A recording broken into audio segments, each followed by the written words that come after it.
salubay para akong inaalon at nalulunod sa batikos ng mundo, sa kung ano lamang ang kaya ko.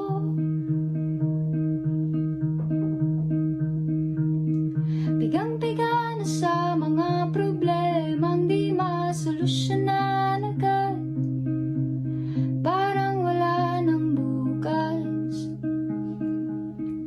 Pwede bang umiwas? Hinahanap ang sarili, ngunit di nakakayanin sa ligaw na dinadaanan ko. Saan na to patungo? Saan ako patungo? Dahan-dahan nating simulan muli ang paghakbang.